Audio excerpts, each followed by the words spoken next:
My amazing pineapple upside down cake is definitely going to have your taste buds thinking of summer.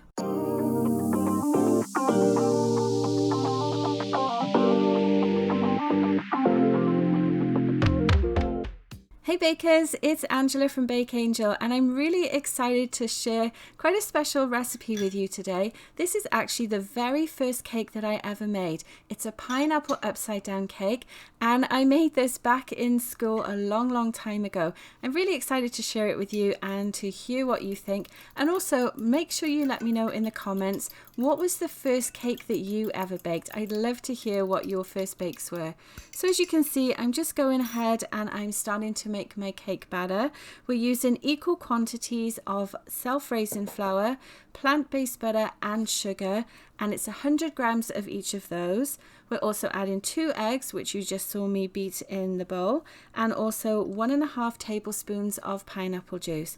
Now, as always, the recipe for this will be on my website, bakeangel.com, so make sure you check the description below and you can grab the printable version of this recipe and also some other things about this recipe that I haven't shared in this video today. So once everything is ready, we're going to give it a mix with our hand mixer. You could do this in a stand mixer as well, or even with a spoon. It comes together really quickly, and you do want to make sure that you don't overbeat it. Only mix it until everything is nice and incorporated, as you see here. I do always tend to give my mixes just a final stir with a spatula as well to make sure you haven't missed any of those ingredients. And then we're going to start to get our pan ready. So I'm using a 9-inch cake pan here and I'm just greasing it really liberally with my plant-based butter. You want to make sure, because we're not lining the pan, that every part of that pan is greased so that it makes it easier to get the cake out once it is baked. Now we're going to go ahead and add the topping. So because this is an upside down cake, you have to do everything in reverse. So we're starting out by adding 75 grams of brown sugar. You're just going to sprinkle that on the bottom of the pan and then tap it down with your hands to make sure it is nice and even. Next, we're going to add our pineapple rings. You could do slices, cut up if you prefer. I just like the rings. I think it gives a really nice look to the cake. Add as many or as few as you like. And then, of course, to finish it off, we're going to add our cherries. So these are glacé cherries that I've cut in half. And again, you can put these wherever you like. I've put some in the middle of the rings and also some just on the outside of the cake as well. Perfect. Now, before we start to add the batter to the pan, I should have mentioned we do need to preheat our oven to 350 degrees Fahrenheit. So we make sure our oven is nicely heated up before we put the cake in. And then you're just going to go ahead and start adding your cake batter to the pan. Now, because you have added some ingredients to the base of the pan, you want to make sure you're careful when you spread it out so that you don't disturb any of the nice design that you've made at the bottom. So I'm just using my spatula to spread everything around. Make sure you go all the way to the edges and sides of the pan as well. If you see any bits like you see here that aren't fully covered, just get a little bit of that batter and make sure you spread it on top as well. That's perfect. Give your pan a tap on the counter just to release any air bubbles that might have formed, and then we're going to bake for 25 minutes.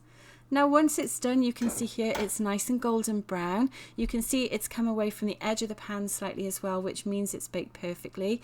You do want to let it cool for a little bit though before you turn it out. And this is the moment of truth where you get to see your design. So you just want to lightly shake that pan. You may need to go around the cake as well with a spatula if it doesn't come out very easily. Give it a bit of a shake and a jiggle as well, and then gravity should do the work for us and should start to release that cake.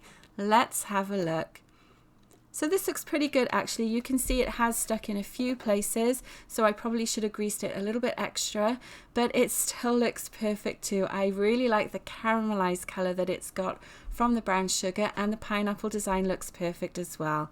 Now that it has cooled for a little bit longer, we're going to go ahead and cut it just to show you how nice and light and fluffy that cake is inside. Perfect, look at that. And because we put that pineapple juice in it as well, it will keep it extra moist. If you don't want as much of a pineapple flavor, just leave that juice out. But it still looks great with the traditional pineapple slices on top. And to finish it off, my kids actually had a special request. We have some coconut whipped cream in the fridge in a squirty can, so they asked if we could just put a little bit on top to serve the cake with.